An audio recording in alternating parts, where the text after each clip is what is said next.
अस्सलामुअलैकुम। हम आकाश से देखिए और introduction to C C plus plus language के इस दूसरे कोर्स के अंदर, इस दूसरे लेक्चर के अंदर आज हम देखेंगे overview of computer programming languages.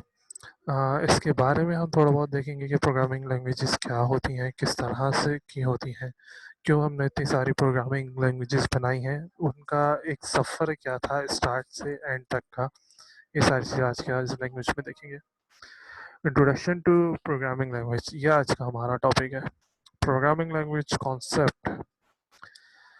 Programming language की कॉन्सेप्ट के लिहाज से यह कहें कि आज के इस कोर्स के अंदर जो हमने चीज़ें देखनी है, क्या चीज़ें होनी चाहिए प्रोग्रामिंग लैंग्वेज देखते हुए, या कौन से सवाल होने चाहिए जिनको आज के इस लेक्चर में हम देखेंगे, वो यहाँ पे हमने कुछ बेसिक सवाल लिख दिए। जैसे प्रोग्रामिंग लैंग्वेज है क्या। अगर हम बात करते हैं इंट्रोडक्शन टू प्रोग्रामिंग लैंग्वेज की, तो सबसे पहले हमारा सवाल होना चाहिए कि प्रोग्रामिंग लैंग्वेज क्या है, क्यों हमने इतनी सारी प्रोग्रामिंग लैंग्वेजेस बनाई। अगर हम प्रोग्रामिंग लैंग्वेज बना ही रहे थे तो एक ही प्रोग्रामिंग लैंग्वेज क्यों नहीं बनाई गई, या एक ही को बना के, जैसे हमारे पास सॉफ्टवेयर होता है एक ही को बना के हम उसकी अपडेट्स करते हैं, तो हमने एक ही प्रोग्रामिंग लैंग्वेज बना के क्यों नहीं उसकी अपडेट्स की, क्यों हमने डिफरेंट तरह की प्रोग्रामिंग लैंग्वेजेस डिज़ाइन की है, कौन कौन सी टाइप्स है प्रोग्रामिंग लैंग्वेजेस की, क्यों ये टाइप्स अलग अलग हुई हैं, डिफ्रेंशिएट किस तरह से किया जाता है, ये देखेंगे। और क्या दुनिया को और किसी नई प्रोग्रामिंग लैंग्वेज की ज़रूरत है, क्या कोई और ऐसा पार्ट है जो प्रोग्रामिंग लैंग्वेज का अभी तक नहीं कवर हुआ, जो कोई भी दूसरा आने वाला बंदा, हो सकता है कि आप जो सुन रहे हैं, जो स्टूडेंट्स हैं, ये आगे आके उस प्रॉब्लम को आइडेंटिफाई करके अपनी कोई लैंग्वेज बना सके। प्रोग्रामिंग लैंग्वेज से पढ़ने से पहले हमें भी पता होना चाहिए कि प्रोग्राम असल में है क्या। जैसे लास्ट लेक्चर में हम बात कर रहे थे डेटा प्रोसेसिंग की, तो हमने देखा था डेटा क्या है। तो वैसे ही प्रोग्रामिंग लैंग्वेज में हमें पहले देखना चाहिए कि प्रोग्राम असल में है क्या। अगर हम बात करते हैं व्हाट इज़ प्रोग्राम, प्रोग्राम एक प्रोसेस है, एक प्रोसेस है जो हमारी प्रोग्रामिंग लैंग्वेज को चला रहा है या हमारी वर्किंग को परफॉर्म कर रहा है। प्रोग्रामिंग लैंग्वेज कैसे वर्क कर रही है अपने काम को परफॉर्म, अपने काम को या जो भी रिक्वायर्ड वर्क है उसको परफॉर्म करने के लिए, वो चीज़ हमारे पास कहलाती है प्रोग्राम।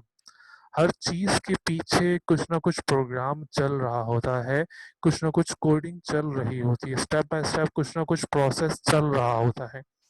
इस प्रोसेस को लिखने की जो वर्डिंग है, जो नंबर्स वगैरह हैं, इसको हम प्रोग्रामिंग लैंग्वेज बोलते हैं। प्रोग्राम जो है एक स्ट्रक्चर एंटिटी है सिमेंटिक्स की। सिमेंटिक्स के अंदर क्या होता है, हमने कोड्स लिखे होते हैं, हमने नंबर्स लिखे होते हैं, सिंबल्स लिखे होते हैं, हमारी आइडेंटिफिकेशंस होती हैं, डिफरेंट तरह के हमारे पास कैरेक्टर्स यूज हुए होते हैं जो बहुत सारी चीज़ों को डिफाइन कर रहे होते हैं। बात करते हैं कि अगर प्रोग्राम हमारे पास कोई भी ऐसी चीज़ है जो चीज़ को चला रहा है या उस प्रोग्रामिंग लैंग्वेज को पढ़ रहा है, तो प्रोग्रामिंग असल में क्या है। प्रोग्रामिंग साइंस है, प्रोग्रामिंग एक स्किल है, अगर इंजीनियरिंग है, एक आर्ट है, डिफरेंट तरह की चीज़ें हो सकती है। प्रोग्रामिंग प्रोग्रामिंग क्या है, अगर साइंस के लिहाज से बात करते हैं तो प्रोग्रामिंग किसी भी साइंस के मैथमेटिकल फार्मूले को लिखने का नाम, कंप्यूटर से लिखने और फिर कंप्यूटर से उसके ऊपर वर्किंग करवाने, कंप्यूटर या किसी भी दूसरी इस तरह की चीज़ से उस पर वर्किंग कराने का नाम प्रोग्रामिंग है। उस एल्गोरिथम को इम्प्लीमेंट करने का नाम प्रोग्रामिंग है, कि मशीन उस एल्गोरिथम के ऊपर वर्क करके कोई भी फंक्शन परफॉर्म करे, कोई चीज़ उठानी है, कुछ काटना है, कुछ ड्रॉ करना है, कुछ भी शो करना है, प्रोसेस करना है, वो अपने वर्किंग प्रोसेस कर सके। प्रोग्रामिंग इज़ अ स्किल इस वजह से बोला जाता है क्योंकि अगर आपको नहीं पता कि ये कौन सी चीज़ कहाँ पे और कब यूज़ करनी है, आपके पास अगर ये स्किल नहीं है, तो बहुत ज़्यादा इशू हो सकता है प्रोग्रामिंग करते वक्त।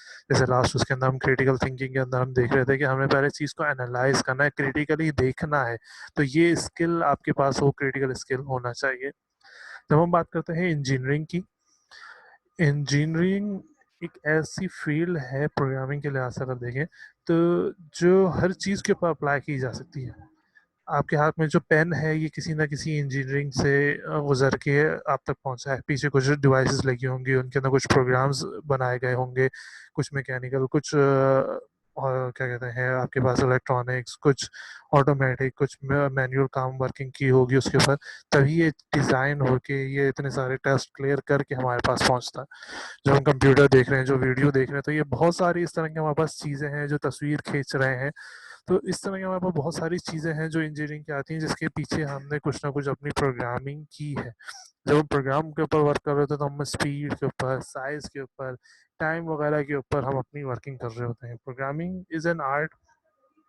प्रोग्रामिंग बहुत ज़्यादा क्रिएटिविटी, इमेजिनेशन का काम है कि आप किसी भी मैनुअल होते हुए या किसी भी दूसरी चीज़ को होते जो भी आपके डेली लाइफ में है या जो ऑटोमेटिक ही है, उसको देखते हुए आप स्किलफुली सोचो, इमेजिन करो कि यार इसके अंदर ये नहीं, ये भी होना चाहिए, या इस तरह से इसकी वर्किंग होनी चाहिए, और फिर आप उसके ऊपर अपनी प्रोग्रामिंग करो, उसके प्रोग्रामिंग के अंदर डिज़ाइनिंग करो। ये चीज़ कहलाती है प्रोग्रामिंग एज एन आर्ट।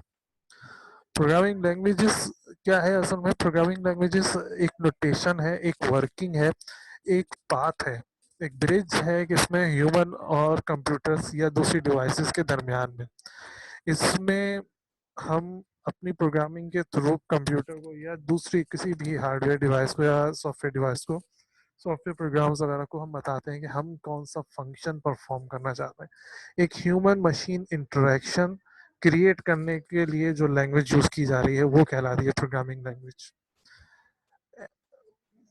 एक ऐसी वर्डिंग, एक ऐसी नोटेशंस जो दोनों इंसान भी और कंप्यूटर दोनों समझ रहे हो। जैसे हमने डॉलर का साइन लगा दिया, डॉलर लिखने की ज़रूरत नहीं, तो वो जो डॉलर का साइन बनाया है हमने, ये बता रहा है कंप्यूटर को भी कि हाँ, यहाँ पे डॉलर का यूज़ हो रहा है।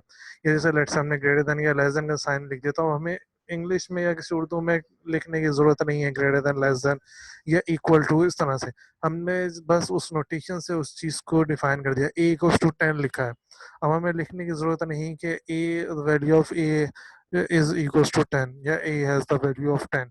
अगर हमने सिंपल ए इक्वल्स टू 10 लिखा है, तो वो इक्वल्स का साइन, वो नोटेशन है जो दोनों ह्यूमन और कंप्यूटर समझ रहे होंगे। प्रोग्रामिंग लैंग्वेजेस के अंदर साइंटेक्स होते हैं, और लैंग्वेज के अंदर सेमेंटिक्स पाए जा रहे हैं। असल में है क्या ये साइंटेक्स और सेमेंटिक्स? साइंटेक्स और सेमेंटिक्स वो मीनिंगफुल नोटेशंस हैं, वो वर्डिंग है जो हम यूज़ करते हैं, ऐसी वर्डिंग जो कंप्यूटर और ह्यूमन दोनों समझ रहे हो। Programming language set of rules होते हैं जिनके थ्रू हम कोई भी अपना फंक्शन या ऑपरेशन कम बताते हैं कंप्यूटर को या दूसरी डिवाइसेस को कि हमने ये काम परफॉर्म करना है।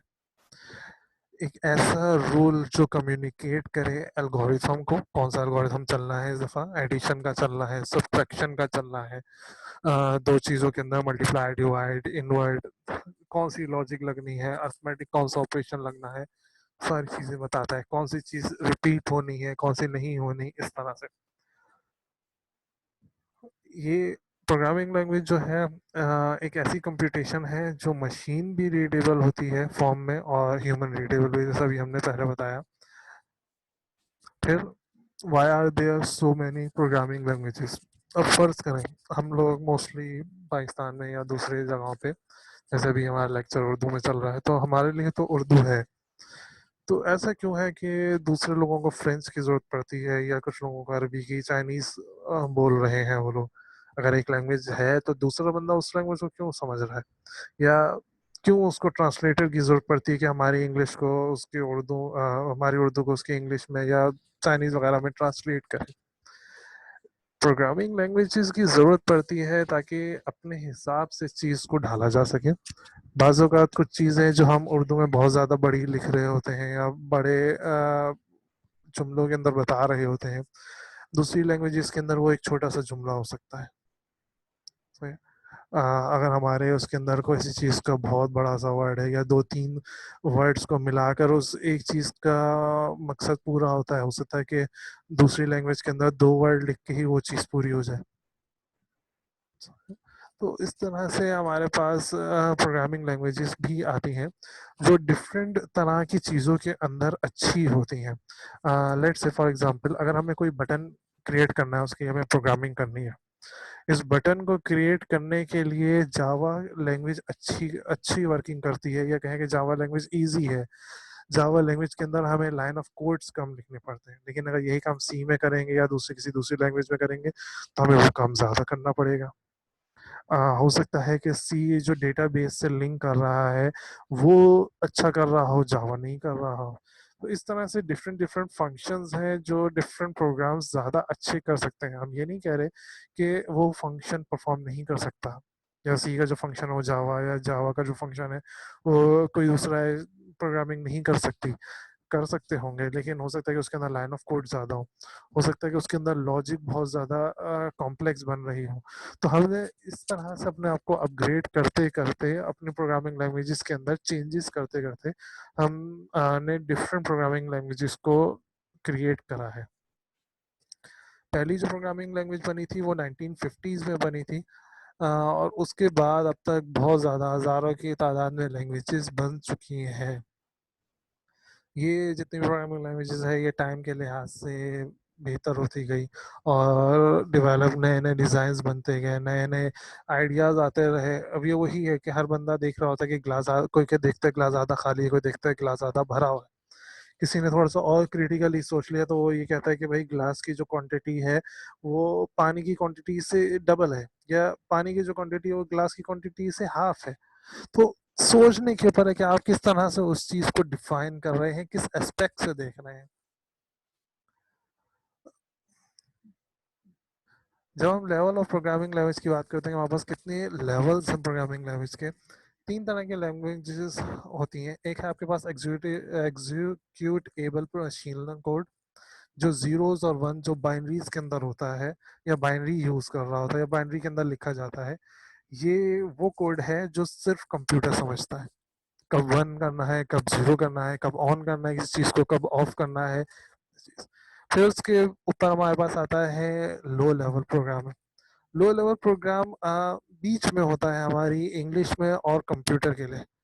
इसके अंदर हम मोस्टली बाइनरीज को भी यूज कर लेते हैं, कहीं कहीं हेक्सा वगैरह दूसरे नंबर सिस्टम को भी यूज कर लेते हैं, और अपनी कुछ इंग्लिश के नोटेशंस भी इसके अंदर हम यूज कर रहे होते हैं। लेकिन ये प्रॉपर इंग्लिश नहीं होती, तो लिखने में आसान होती है। एक्सिक्यूटेबल से या बाइनरी की जो 10 से लिखने में थोड़ी आसान होती है, लेकिन इतनी प्रॉपर नहीं होती कि मोस्टली हर बंदा उसको अच्छे से प्रोग्राम कर ले। और फिर एक आती है आपकी हमारी हाई लेवल लैंग्वेज, जो हमारी इंग्लिश फॉर्मेट से बहुत ज़्यादा या दूसरी लैंग्वेज से बहुत ज़्यादा मिलती जुलती है। इसके अंदर हम इजीली प्रोग्राम कर सकते हैं। जब लेवल या जनरेशन्स की बात करते हैं तो हमारी जनरेशन 5 तरह की है। फर्स्ट जनरेशन के अंदर हमने सिर्फ मशीन लैंग्वेज के ऊपर वर्किंग करी होती थी, जिसको हम 1GL बोलते हैं। मशीन लैंग्वेज में जीरोस और वंस के ऊपर काम होता है। ये मोस्टली लो लेवल लैंग्वेज थी। फिर हमारे पास आता है सेकंड जनरेशन 2GL। 2GL हमारे पास असेंबली लैंग्वेज होती है, जिसके अंदर हम न्यूमेरिक्स या कोड्स, या जैसे कि हाफ वर्ड्स, जैसे मूव के लिए हम सिर्फ MOV का वर्ड यूज कर रहे हैं, एडिशन के लिए सिर्फ ADD लिख रहे होते हैं। इस तरह से और डिफरेंट तरह के वर्ड्स हैं जिनके अंदर हम शॉर्ट फॉर्म लिख के अपनी वर्किंग को परफॉर्म कर रहे होते हैं। थर्ड जनरेशन 3GL हमारे पास हाई लेवल लैंग्वेजेस आ जाती हैं, जिसके अंदर हमारे पास ऑब्जेक्ट ओरिएंटेड या प्रोसेस ओरिएंटेड वर्किंग हो रही होती है।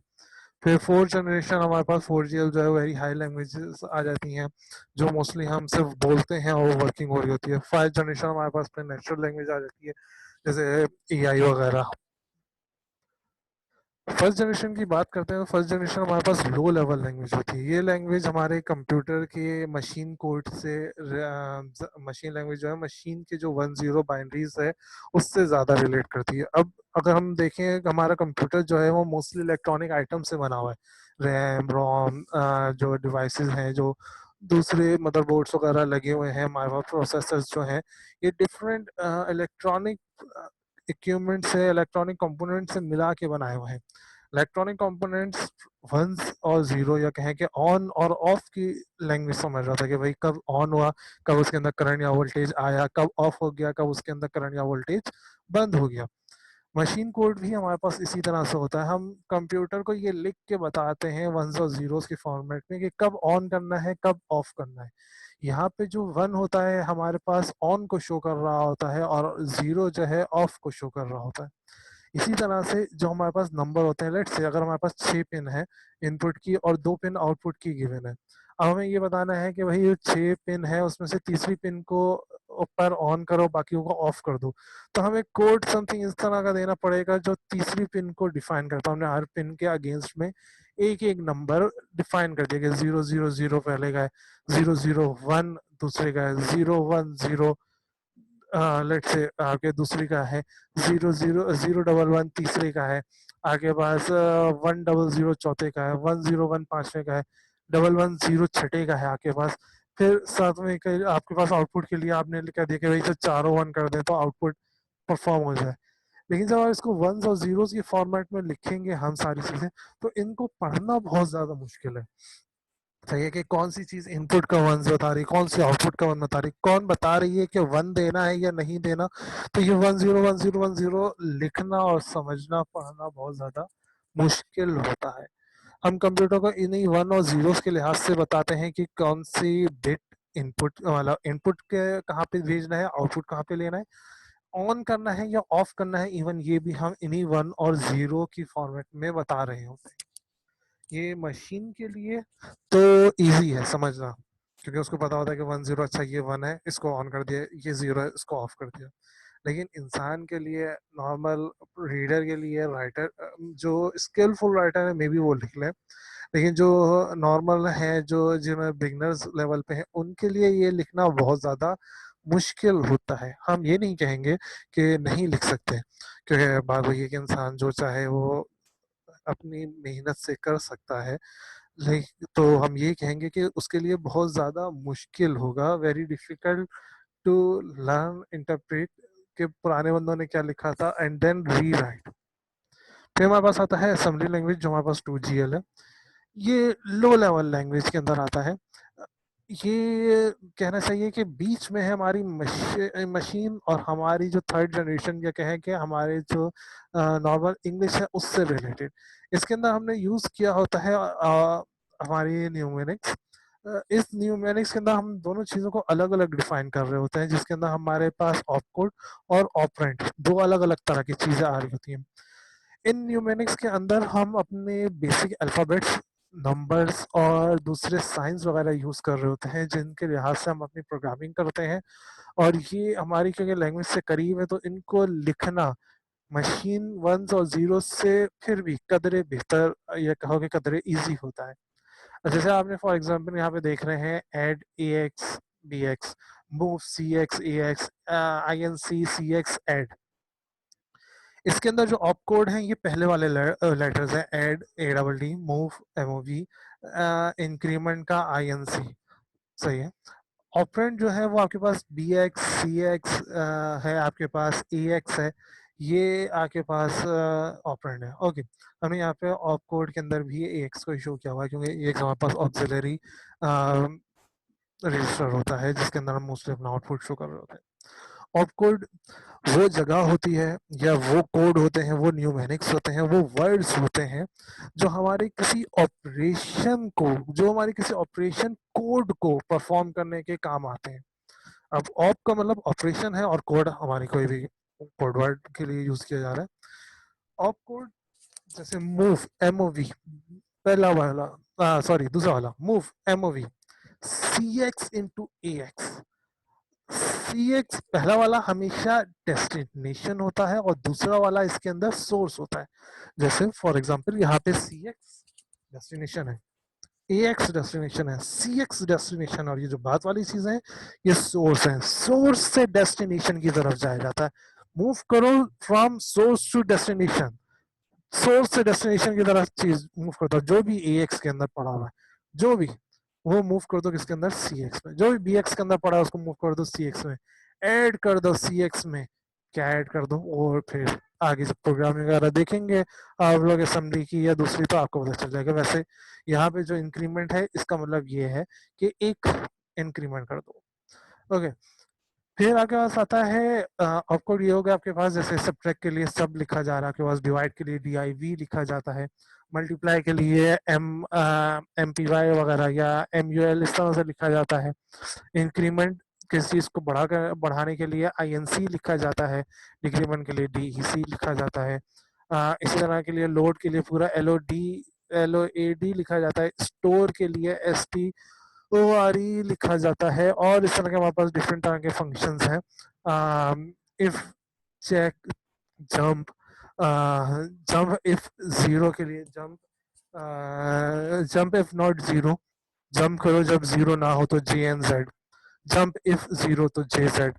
जंप कर जाओ किसी भी डेस्टिनेशन पे अगर ऊपर वाली चीज का आंसर जीरो है, और वहां आगे आपने एक डेस्टिनेशन लिखी होती है कि यहाँ पे आपने जंप करना है। फिर आगे पास आता है ऑपरेंट। ऑपरेंट रजिस्टर्स होते हैं, वो जगह होती है जहां पर आपने अपना डेटा सेव किया होता है। सही है, जहाँ पे हमने अपना डेटा सेव किया होता है, अपनी लॉजिक्स का डेटा सेव किया होता है। 5 को चेक करना है कि वो जीरो से छोटा है या बड़ा। लेट्स इस 5 को चेक करना है कि वो जीरो से छोटा है या नहीं। तो ये 5 और वो जीरो किसी ना किसी प्लेस पे पड़े होंगे जिनको हम आपस में कंपेयर कर रहे होंगे। चेक करो कि ये जो दो इक्वेशन 1 का आंसर और इक्वेशन 2 का आंसर सेम है या नहीं। अगर तो सेम है तो लिखो has proof left hand side equals to right hand side, else not proof लिख दो। तो ये जो जगहें होती हैं जो हम लिखते हैं, वो सॉरी, ये जो डेटा हम स्टोर करते हैं वो हम इन ऑपरेंड्स के अंदर स्टोर कर रहे हैं। ये प्लेसेस होती हैं। फॉर एग्जाम्पल, हमने अपना कोई डेटा आज के दौर में कहीं डी ड्राइव के अंदर सेव करा, तो वो जो डी ड्राइव है वो कहलाएगा आपका ऑपरेंड। जो आपने वो जगह स्टोर करी या लेट से मूव करी है या कॉपी करी है, तो वो जो कॉपी का क्लिक करते हैं हम, वो जो मूव के लिए हम क्लिक करते हैं या ड्रैग करते हैं। अब तो हमारे लिए आसानी के लिए हमने ड्रैगिंग का सिस्टम कर दिया है, लेकिन जब हम उसको ड्रैग कर रहे होते हैं तो वहाँ बैक एंड के ऊपर वो मूव का फंक्शन ही परफॉर्म कर रहा होता है। सही है, तो आपने उसको एक जगह से दूसरी जगह पे मूव कर दिया, आपके पास कहलाता है ऑफ कोड। फिर असेंबली लैंग्वेज या 2GL के अंदर ही programmer can write instruction faster but still not easy language. वही वाली बात जो अभी मैंने आपको बताई कि प्रोग्रामर 1 0 से जल्दी लिख लेता है, लेकिन अभी भी क्योंकि बहुत सारे ऐसे वर्ड्स हैं जो याद करने पड़ेंगे। पूरा डिवाइड नहीं लिखना, हमें कौन सी वर्डिंग लिखनी है, जहाँ पे जीरो नहीं लिखना, सिर्फ जेजेड लिखना है। इस तरह से इनकी जो शॉर्ट फॉर्म है, जो शॉर्ट कोडेड वर्ड है, उनको हमने याद करना पड़ता है।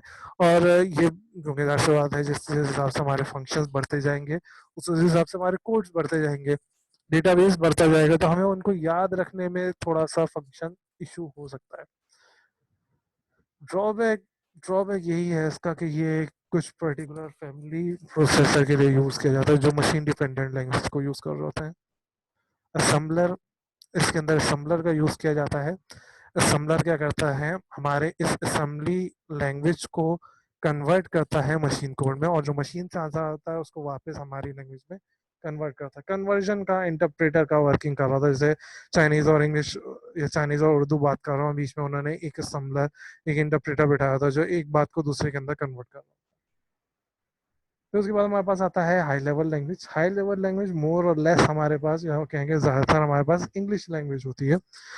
इसके अंदर हम बताते हैं कि ये काम करो इफ़ ये हो, इफ़ ये ना हो इंक्रीमेंट करो, डिक्रीमेंट करो, मूव करो। पूरी हुई हम अपनी इक्वेशन लिख रहे होते हैं कि a equals to 10, b equals to ये, इस तरह से हम इसको लिख रहे होते हैं। लेकिन ये भी मोर, ये इंग्लिश लैंग्वेज होती है, लेकिन ये भी इंग्लिश लैंग्वेज की लाइक होती है, 100% इंग्लिश लैंग्वेज नहीं होती। इसको ट्रांसलेट करने के लिए हम यूज करते हैं कंपाइलर और इंटरप्रेटर। कंपाइलर चीज को कंपाइल करके चेक करता है कि क्या जो कोड वगैरह हमने लिखे हैं, जो हमने लैंग्वेज लिखी है, वो सही है या नहीं। बार बार ऐसा होता है कि हमने चीज इनिशियलाइज करे बगैर, स्टार्ट करे बगैर ही हम उसकी प्रोसेसिंग स्टार्ट कर देते हैं। तो वो हमें बताता है कि भाई आपने यहाँ पे गलती कर दी, आपने ये चीज़ इनिशियलाइज नहीं करी, आपने इसकी वैल्यू नहीं दी, इसकी वैल्यू वगैरह दें। और उसके बाद जब पूरा प्रोग्राम चेक हो जाता है, उसके बाद फिर उसको इंटरप्रेट करके कंप्यूटर लैंग्वेज में दिया जाता है, और फिर वहाँ से हमें चीज़ें वापस ली जाती हैं। इसके अंदर हमारे पास आता है Fortran, COBOL, BASIC, C and C plus. ये बेसिक्स वगैरह जो है पहले हमारे स्कूल वगैरह के अंदर पढ़ाए जाते थे, 9 मैट्रिक्स वगैरह के अंदर। फिर हमारे पास आता है 4G लैंग्वेज या very high level language. In very high level languages के अंदर हमारे पास डेटाबेस आ जाता है, हमारे HTMLs आ जाते हैं, हमारे पास कलर्स वगैरह, और इस तरह की और डिफरेंट तरह की जो हमारी और ज़्यादा इंग्लिश से करीब करीब या और ज़्यादा दूसरी लैंग्वेजेस जो हैं उनसे रिलेटेड चीज़ें आ गई थी। फिर हमारे पास आते हैं नेचुरल लैंग्वेज या 5G। ये हमारी नेचुरल लैंग्वेजेस के ऊपर वर्किंग कर रही होती है। जैसे आज के दौर के अंदर हम एआई के ऊपर वर्किंग कर रहे हैं। फॉर एग्जांपल हमारे मोबाइल वगैरह के अंदर सिरी और इस तरह के और दूसरे हमारे पास प्रोग्रामिंग दी हुई होती है। हम उनका नाम लेके कहते हैं कि भाई ये वर्किंग कर दो, वो वर्किंग हो जाती है। हम कहते हैं भाई वॉल्यूम कम कर दो, गाना चला दो, वेदर दिखा दो, न्यूज़ दिखा दो, कुछ भी फेसबुक चला दो, या ये ईमेल चेक कर लो। इस तरह के बहुत सारे वर्किंग है जो हम अपनी बोल के वर्किंग परफॉर्म कर लेते हैं। हमें किसी जगह का रास्ता ढूंढना है, हमने उसको बता दिया कि ये सोर्स है, ये डेस्टिनेशन, यहाँ से यहाँ तक का रास्ता नाप, हमने यहाँ से वहां तक का रास्ता नाप लिया। तो इस तरह की हमारे पास नेचुरल लैंग्वेजेस आ रही होती है। दो तरह की होती है इसके अंदर भी। एक ऑर्डिनरी ह्यूमन लैंग्वेज जो इंग्लिश की होती है, हम इसको नॉर्मल इंग्लिश लैंग्वेज लिख रहे होते हैं। और दूसरी जो हमने हमारी जो मशीन है वो लिखती है, जो मोर और लेस हमारी इंग्लिश ही होती है, लेकिन इंग्लिश कोडेड वर्ड के अंदर चल रही होती है। फिर हमारे पास एक चार्ट है जो 1954 जब से हमारी प्रोग्रामिंग स्टार्ट हुई कहना चाहिए, तब से 2002 तक का, और उसके बाद बहुत सारी और दूसरी प्रोग्रामिंग लैंग्वेजेस इसी का पार्ट बनते जा रही हैं। यूसी है, UPS, basic, Fortran, ALGOL, COBOL, PL, PCB, B, C, C plus plus, objective C, objective Pascal, internal एस्कॉल, descriptive object base, object entertain, logical. इस तरह की बहुत सारी और दूसरी हमारे पास लैंग्वेजेस बन रही हैं। प्रोग्रामिंग पैराडायग्राम की बात करते हैं इसके बाद हम लोग। प्रोग्रामिंग पैराडायग्राम्स के अंदर क्या होता है कि किस हिसाब से हमने इतनी सारी प्रोग्रामिंग्स को आपस में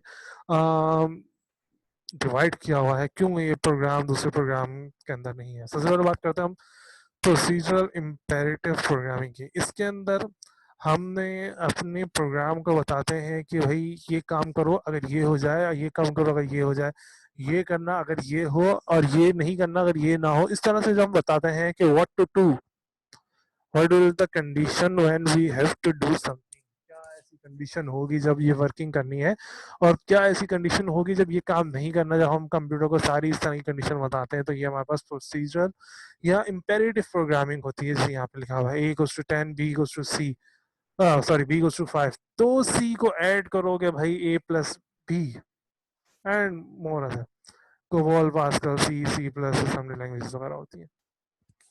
क्या is there any best programming language, हमारे पास सवाल आता है इतनी सारी प्रोग्रामिंग लैंग्वेज देखने के बाद। तो बेसिक आंसर अगर देखा जाए तो सारी प्रोग्रामिंग लैंग्वेज इंपॉर्टेंट है, और सब अपने हिसाब से कुछ वर्किंग कर। हाँ, आज की दौर के लिहाज से अगर हम देखें तो हम कहते हैं बहुत सारी प्रोग्रामिंग लैंग्वेजेस ख़त्म हो गई हैं, एलिमिनेट हो गई हैं। लेकिन अगर देखा जाए तो बैक एंड के ऊपर मोर और लेस हम वही फंक्शन या उन्हीं प्रोग्रामिंग लैंग्वेजेस के बेस के ऊपर काम करते हैं। जैसे हम कहते हैं कि भाई लेट्स से पेंटियम 1 या जो कंप्यूटर के जो एंटी विंडोज़ वगैरह आती थी वो ख़त्म हो गई। जो अब विंडोज़ 10, विंडोज़ 7, विंडोज़ 8 या इस तरह की दूसरी हमारे पास विंडोज़ चल रही हैं। तो क्या ये विंडोज़ खुद ही से बन गई? नहीं, ये उन्हीं की कुछ बेसिक को देखते हुए new programming, new wording, new acceptable या कहे कि हमारी नेचुरल लैंग्वेज से करीब करीब वर्डिंग को यूज़ करते हुए न्यू प्रोग्रामिंग बनाई है। उनके अंदर भी इसी तरह से मूव, कॉपी वगैरह होता था, इनके अंदर भी है। बस वर्डिंग को कुछ चेंज करा है, कुछ न्यूमेरिक्स को चेंज करा गया है, कुछ चीज़ें मे भी उसके अंदर ईजी होती हो, कुछ चीज़ें हो यहाँ पे हमारे पास ईजी हो गई हैं। क्राइटेरिया क्या है किसी भी लैंग्वेज को चेक करने का, लैंग्वेज डिज़ाइन को देखने का कि भाई वो अच्छी है या नहीं? तो राइटेबिलिटी होनी चाहिए उसके अंदर। ये कुछ वर्ड्स हमारे पास है। राइटेबिलिटी से मुराद कि हम उसको इजीली लिख सकें। रीडेबिलिटी होनी चाहिए, इजीली पढ़ी जा सके वो। ऑर्थोगोनैलिटी होनी चाहिए। ऑर्थोगोनैलिटी से मुराद ये है कि बहुत सारी चीज़ें एक साथ करी जा सकें, एक साथ लैंग्वेजेस यूज़ की जा सकें। ऐसा नहीं कि सिर्फ इंग्लिश है तो सिर्फ इंग्लिश ही चल रही है, कोई दूसरी लैंग्वेज हम उसके अंदर नहीं ला सकते। तो अगर हम इस तरह की कुछ एडिशन करना चाहें डेटाबेस के अंदर, भाई अगर ये हम लिखें तो इसका मतलब ये हो, जैसे क्लासेस वगैरह बना दी जाती, तो ऑर्थोगोनैलिटी एक वक्त में बहुत सारी चीज़ें चलाई जा सकें। रिलायबल होनी चाहिए। ऐसा नहीं कि हमने काम एग्जीक्यूट कर दिया, एक दफ़ा तो हो गया, बाद में कुछ टाइम के बाद वो चीज़ वर्किंग करना बंद कर दे। मेंटेनेबिलिटी होनी चाहिए, हम चाहें तो उसको बाद में दोबारा से रिप्रोग्राम करके मेंटेनेबल कर सकें। जनरलिटी होनी चाहिए, जनरली ज़रूरी नहीं कि सिर्फ डिवाइस वाइज वो रुक जाए या डिवाइस डिपेंडेंट हो जाए कि भाई ये सिर्फ इसी डिवाइस के ऊपर है, बाकी दूसरी डिवाइसेस के ऊपर ना चल रही हो। लेट्स i3 के ऊपर है, i5 के ऊपर ना चल रही हो, तो जनरली हर चीज़ के ऊपर चल जाए। यूनिफॉर्म होना चाहिए। यूनिफॉर्म से मुराद ये है कि जो चीज़ पेंटियम 3 में चल रही है वही पेंटियम 4 पे भी वैसी चले, वही i3 i5 i7 पे भी वैसी चल रही हो सुपर प्रोग्रामिंग। हाँ, जो दूसरी हम बात करते हैं स्पीड, कहीं पे ग्राफिक्स, तो वो तो हमारी जो जनरेशन बढ़ रही है इस तरह से कंप्यूटर की i3 i5, वो तो उसकी कंपोनेंट्स की वजह से चल रहा है, लेकिन जो उसकी वर्किंग है प्रोग्राम की वो वैसे ही रहे। ऐसा ना हो कि हम वहां पे तो ए दबा रहे हैं, i3 i5 के अंदर हम एक दफा ए दबाएं, वो उसकी स्पीड की वजह से वो 6 लिखा हुआ नजर आ रहा है, ऐसा ना हो। एक्सटेंसिबल होना चाहिए, बढ़ाई जा सके। जैसे कहा जाता है कि उर्दू जो है एक ऐसी ज़बान है जो दूसरी ज़बानों के साथ मिल के या उनके वर्ड अपने अंदर एब्जॉर्ब कर सकती है। बहुत सारी ऐसी ज़बानें हैं जो मुर्दा हो गई, खैर मुर्दा नहीं कहना चाहिए, जो ऐसी बहुत सारी ऐसी ज़बानें हैं जिन्होंने अपने आप को एक्सटेंड नहीं कर सके और वो आहिस्ता आहिस्ता अब ख़त्म होती जा रही हैं। अगर आप वैसे देखें तो जैसे डिफरेंट सिंबॉलिक ज़बानें वगैरह हैं, जैसे हम कहते हैं कि जो पिरामिड्स वगैरह के अंदर या इस तरह के और जो दूसरी हमारी पुरानी जो हैं लैंग्वेजेस, उनके लिहाज से लैंग्वेजेस जो हैं जो उस तरह की हमारी लैंग्वेज ना हो, हमारी जो इनकी लैंग्वेज है उनके अंदर हम न्यू वर्ड ऐड करके उसको एक्सटेंड कर सकें। स्टैंडर्ड एबल होने चाहिए, ऐसा ना हो कि भाई हर बंदा ही उसको यूज़ कर रहा है वह उसके स्टैंडर्ड गिर जाए। एक स्टैंडर्ड मेंटेन होना चाहिए कि भाई इस तरह की वर्ड, इस तरह की लैंग्वेज इसके अंदर कोड होनी चाहिए। अगर आपने इस तरह की वन जीरोज या वन जीरोज नहीं कोई भी दूसरी यूज़ करी तो वो उसके अंदर फिर स्टैंडर्ड को जो मैच ना कर रही हो वो मतलब वर्किंग के अंदर ना हो। स्टैंडर्ड से मुराद ऐसा भी है कि जो हम एक मुल्क में यूज़ कर रहे हैं, अगर हम वही चीज़ दूसरे मुल्क में लेके जाए तो वहाँ के रूल्स रेगुलेशन के लिहाज से किसी स्टैंडर्ड को फॉलो करते हुए वो एप्लीकेबल हो। बहुत सारी चीज़ हम लेते हैं जिसके नाम में स्टैंडर्ड दिया होता है ISO 9000 या दूसरा इस तरह के स्टैंडर्ड दिए होते हैं। तो ये एक ऐसा स्टैंडर्ड है जो हर पूरी दुनिया में या हर जगह पर माना जाता है, खाने के अंदर है। तो वो स्टैंडर्ड हर जगह पर फॉलो होगा कि हाँ इसी लेवल की चीज़ बनाई जाएगी या इस लेवल की ही चीज़ ये होनी चाहिए। इम्प्लीमेंट से मुराद ये है कि हर न्यू उसके अंदर या न्यू से मुराद ये है कि भाई हर जगह पर इजीली वो इम्प्लीमेंट हो सके। प्रोग्रामिंग लैंग्वेज को हमने दो ब्रॉड ग्रुप्स के अंदर तोड़ा है, एक है ट्रेडिशनल प्रोग्रामिंग और एक है object oriented programming. Traditional programming के अंदर हम सीक्वेंस वाइज इंस्ट्रक्शन देते हैं, हम सीक्वेंस वाइज इंस्ट्रक्शन देते हैं, और दूसरी हमारे पास object oriented programming. Object oriented programming के अंदर क्या है, हमने हर चीज़ को अलग अलग ऑब्जेक्ट्स के अंदर तोड़ दिया है और वो अपने ऑब्जेक्ट के लिहाज से अपनी वर्किंग परफॉर्म करते हैं। ट्रेडिशनल प्रोग्रामिंग के अंदर हमारे पास आता है फोर्टॉन, कोबोल, बेसिक, सी, बेसिक और सी।